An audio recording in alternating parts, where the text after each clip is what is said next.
आज किया और पूरी दुनिया में शिक्षण को दिक्षण को भेजा और बाद में लोगों ने 12 यूनिवर्सिटियां, रिनाउंड यूनिवर्सिटियां जो दुनिया की बेस्ट यूनिवर्सिटी हैं वो बनाई और उनमें जो चांसलर, उनमें जो टीचर, उनमें जो प्रोफेसर, उनमें जो एजुकेशनिस्ट, उनमें जो स्टूडेंट थे वो कमाल के थे। पूरी दुनिया पढ़ने आती थी।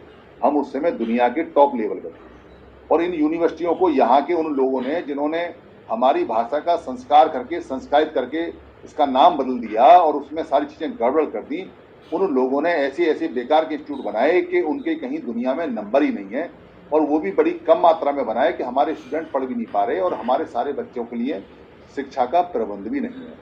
ये सारी समस्या हम देखते हैं कि अब हमारे बच्चे पढ़ नहीं पा रहे, उनको 1-1 करोड़ रुपए डॉक्टरी के लिए देना पड़ रहा है, 20-20 लाख, 25-25 लाख की फीस उनको IIM में देनी पड़ रही है। अब IIT की फीस भी बढ़ गई है।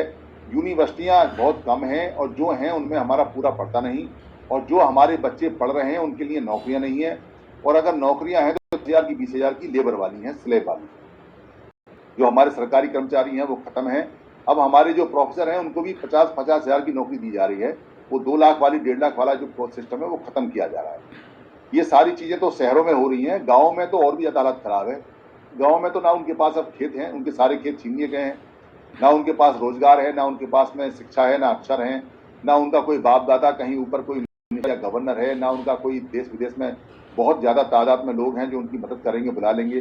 जैसे मुस्लिम कंट्रियों में या क्रिश्चियन कंट्रियों में लोग बुला लेते हैं भारत के लोगों को जो क्रिश्चियन होते हैं और जो मुस्लिम होते हैं, क्योंकि यहाँ के लोग बुद्धिस्ट नहीं हो पाए इसलिए उनको बुद्धिस्ट कंट्री भी बुलाते हैं नहीं। अगर वो बुद्धिस्ट हो जाते, बाबा साहब की बात मान के, तो बुद्धिस्ट कंट्री उनको अपने यहाँ एम्प्लॉयमेंट के लिए बुला लेते, उनको रोजगार दे लेते। वो समस्या ऐसी की ऐसी बनी रही और ये सारी समस्याओं का रिजल्ट ये हुआ कि जो बाबा साहब अम्बेडकर हमें लेके आए थे वो सारा का सारा एक एक करके हमारी आंखों के सामने जाता रहा, चला गया। और ऐसा नहीं है कि इसको रोकने के लिए लोग नहीं आए, लोग अपने आप के लिए आगे आए। उन्होंने अपने आप को कहा कि हम आपके नेता हैं, हम इसको रोकेंगे।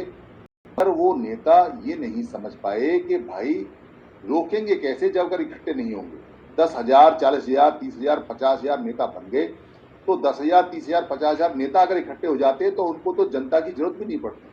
यानी हम जो साधारण लोग हैं उनकी जरूरत भी नहीं पड़ती। वो नेता ही इतनी तादाद में थे कि अगर वो इकट्ठे हो जाते तो वो सारे अधिकार न केवल रोक लेते बल्कि वो अधिकार जो हमारे और आने थे वो भी आ जाते, फायदा हो जाता। मगर नेताओं को इकट्ठे होने की समझ नहीं आई। वो बाबा साहब का सिद्धांत बताते रहे कि संगठित हो जाओ, बाबा साहब ने कहा है, मगर वो अपनी जातियों पर काम रहे और बाबा साहब की पीठ में छुरा घोंपते रहे। कई लोग कहते हैं जी कि आप ऐसा सेंटेंस इस्तेमाल करते हो कि बाबा साहब की पीठ में छुरा भौंका नेताओं ने। कहाँ भौंका उन्होंने, तो नेताओं बाबा साहब का काम किया। तो मैं उनको बता दूं कि बाबा साहब ने कहा था कि SC, ST, OBC में आपको बना के जा रहा हूं। अब आप SC हो, ST हो और OBC हो और आपको इनसे आगे बढ़ के समण समाज बनाना है, आपको मूल निवासी या बहुजन समाज बनाना है और पूरे देश का एक समाज बनाना है जो हमारा अपना समाज है। मगर आपने बाबा साहब के काम को नहीं माना, बाबा साहब पे यकीन नहीं किया और बाबा साहब जो SC कह के आए थे तो आपने SC के टुकड़े करके जातियां खोल दी, तो जातियों का काम करने लगे। एक एक जाति आपने उठा ली, आप जाति के लोगों को बुलाते हो, जाति की बात करते हो, जाति के लोगों से आप आगे बढ़ते हो और उन्हीं के नेता बनते हो, उन्हीं का काम करते हो। उधर बैकवर्डों ने अपनी जातियां खोल ली, उधर जो शेड्यूल्ड ट्राइब हैं उन्होंने अपनी अपनी जातियां खोल ली। तो बाबा साहब का सारा किया धरा काम आपने चौपट कर दिया।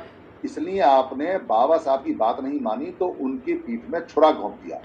अगर आप बाबा साहब की बात मानते तो अपने आप को SC कहते, ST कहते, OBC कहते और सब में बैठते, सब में उठते और कभी आप किसी जाति का प्रधान बनना स्वीकार नहीं करते, बल्कि कोई जाति की बात करता तो आप उसको 2 लात मारते और उसको कहते कि तू बाबा साहब का गद्दार है, तू बाबा साहब का दुश्मन है और तू बाबा साहब का फोटो लगाता क्यों है जब तू बाबा साहब की बात नहीं मानता। और जातिवाद की बात करने वाला तो जहर होता है, ये बात अच्छी तरह समझ में आती है।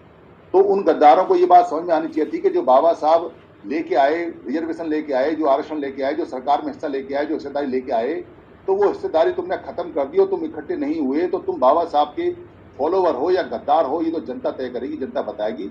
मगर वो नेता इतने चालाक लोग हैं कि वो हमको बाड़े में बंद कर दिए। जैसे जातियां अलग अलग काम करती हैं वैसे नेताओं ने संगठन अलग अलग बना दिए, चाहे वो बुद्धिजीवियों के संगठन हैं, चाहे वो टीचर्स के हैं, चाहे वो प्रोफेसर्स के हैं, चाहे वो सामाजिक संगठन हैं, चाहे वो लेखकों के हैं, चाहे वो भिक्षु और भंतों के हैं, चाहे वो धर्म के लोगों के हैं, चाहे वो मठों के मठ हैं या मठाधीश हैं, चाहे वो पॉलिटिकल हैं। ये हजारों की संख्या में टुकड़े टुकड़े बांट के उन्होंने बाबा साहब के हजारों टुकड़े कर दिए। बाबा साहब तब नहीं मरे जब उस दिन 56 में उनकी डेथ हुई थी। बाबा साहब रोज मरते हैं जब आप उनके हजारों संगठन करके हजार टुकड़े बनाते हो और ऊपर से नाम ये लेते हो कि हम तो बाबा साहब की मिशनरी हैं और बाबा साहब तेरा मिशन अधूरा और हम पूरा करेंगे। भाई टुकड़ों में अलग अलग होकर कैसे पूरा करोगे? आज बाबा साहब होते तो क्या सोचते? चलो बाबा साहब नहीं है, उनकी किताबें उनकी आइडियोलॉजी है, तो थोड़ा तो तुम्हें अपने ऊपर शर्म आनी चाहिए। थोड़ा तो बाबा साहब की तरफ देखो कि पूरा जिंदगी लगा दिया तुमको इकट्ठा करने पे और तुम उन्हीं के टुकड़े करके और उन्हीं का फोटो लेके, मतलब इससे बड़ी विडंबना क्या होगी कि हर आदमी उनका फोटो लेता है और हर आदमी अलग अलग है। इस बात से दुखी होके, तंग होके बहुत सारे साधारण लोग, हमने सभी संगठनों को बुलाया, उनकी इज्जत की, उनकी मान मोहब्बत की, उनको खाना खिलाया, उनको हमने पैसा पब्लिक का इकट्ठा करके उनको सारी सुविधाएं दी और उनसे निवेदन किया हाथ जोड़ के कि भाई हम मर रहे हैं, हम लोग हैं, साधारण लोग हैं, हमारे बच्चे खत्म हो जाएंगे, हमारे पास कुछ नहीं बचेगा, ना हमारे पास नौकरी है, ना हमारे पास इंडस्ट्री है, ना हमारे पास में जायदाद है, हम कैसे करेंगे? आप हमें बचाओ। तो उन लोगों ने शर्त रखी कि हम आपको बचा लेंगे मगर नेता हम होंगे। यानी हर समाज में, हर जाति में वो बिखरे हुए लोगों ने कहा कि नेता हमको मानो। यानी पहले उनको ये मानो कि सारा समाज उनको मुख्यमंत्री, प्रधानमंत्री का कैंडिडेट माने, तब वो आएंगे। तो कितने लोगों को माने? हम तो मानने को तैयार है। मैं जब आप ही लोग इकट्ठे नहीं तो हम किसको माने? हम तो सबको मान लेते हैं। तो वो कहते नहीं, समाज मिले एक को माने। समाज मिलके एक कैसे मानेगा जब समाज के उन्होंने हजारों टुकड़े कर रखे हैं? तो तभी ये घटना घटी 2 अप्रैल 18 की, जिसके अंदर हमारा एक सुरक्षा कवच एक एक्ट चला गया, SC/ST एक्ट, और इन नेताओं ने हाथ खड़े कर दिए कि हम तुम्हारी मदद नहीं करेंगे। इनकी बड़ी खुशामद की। कुछ नेताओं ने तो बाकायदा लिखित में लेटर भी जारी कर दिया कि हम 2 अप्रैल के आंदोलन में साथ नहीं हैं, मरता क्या ना करता। तो लोगों ने कहा कि हम ही सड़क पर खड़े हो जाते हैं। साधारण बच्चे, साधारण लोग, बिना समझ के, बिना जात के सब सड़क पे आ गए उस दिन। और सड़क पे आने का एक चमत्कार ये हुआ कि हमारा वो अधिकार बच गया। तब ये समझ में आया कि बाबा साहब ने कब कहा था कि भाई तुमको इकट्ठा होना है तो नेता की जरूरत है। हमारी तो आंख ही खुल गई। हमें तो समझ में आ गया कि भाई इकट्ठा होने के लिए नेता की जरूरत नहीं है, इकट्ठा होने के लिए इच्छा शक्ति की जरूरत है कि हमको इकट्ठा होना है। नेता को आना होगा तो आ जाएगा और नहीं आ जाएगा तो संविधान में बाबा साहब ने लिखा है कि तुम्हारा नेता अगर ना भी कोई होगा और तुम इकट्ठे होगे तो भी तुम्हें उतना अधिकार मिलेगा जितना संविधान में जनसंख्या बल पे मिलता है। और ये बात 2 अप्रैल 18 को सिद्ध हो गई, क्योंकि 2 अप्रैल 18 को ना तो कोई मेमोरेंडम दिया सरकार को, ना सरकार के पास कोई गया, ना रोया, ना गिड़गिड़ाया, सिर्फ सड़क पे खड़े हुए और वो अधिकार बच गया। तब समझ में आया कि भैया बाबा साहब ने क्यों कहा था कि संविधान आपको बचाएगा, अगर मैं नहीं हूंगा तो संविधान आपको रास्ता दिखाएगा। तो संविधान को सब लोगों ने स्वीकार करते हुए नेता मान लिया अपना और कहा कि हम बिना नेता के इकट्ठे हो जाएंगे।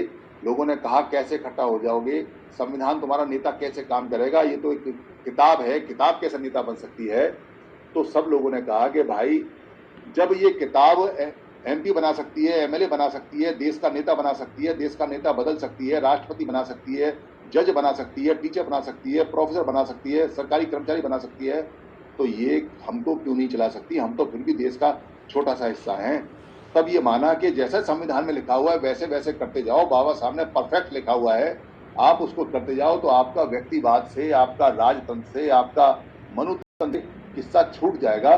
तो लोगों ने पूछा कि ये मनुवाद तंत्र और ये राजतंत्र और ये परिवार तंत्र कौन सा होता है?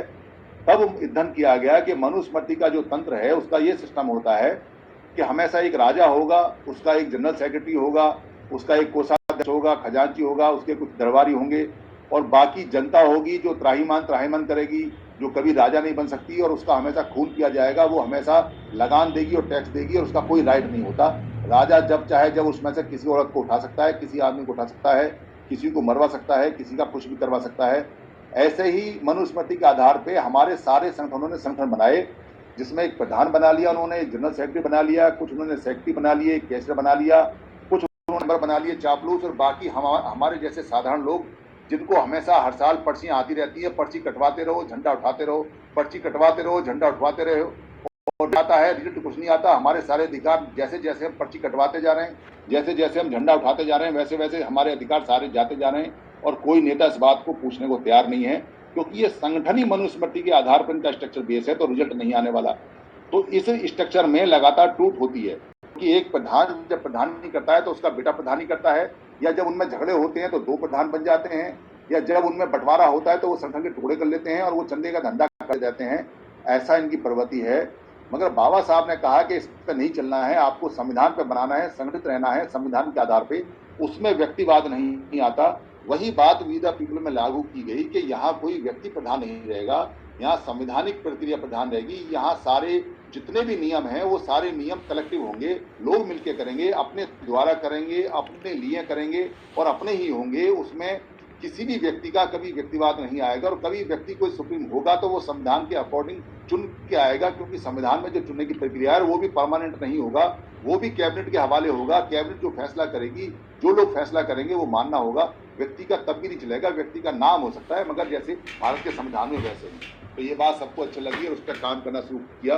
काम करना क्या शुरू किया, काम अपने आप को बढ़ना शुरू हो गया।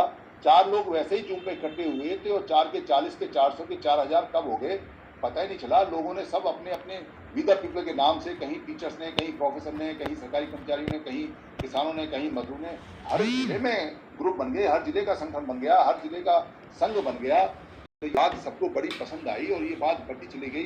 तो यहाँ लोग जुड़ते चले गए और काम आगे बढ़ता चला गया। अब जमीन पे आ रहा है।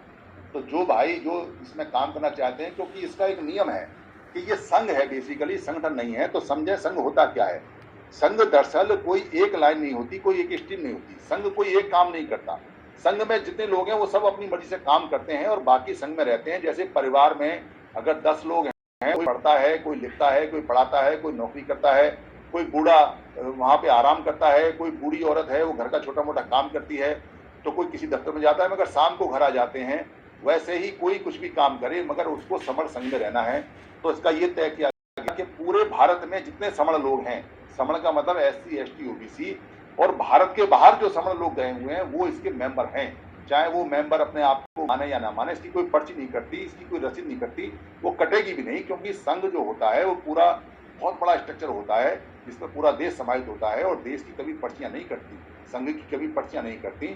संघ में समाहित होने के लिए मेंबरशिप होती है।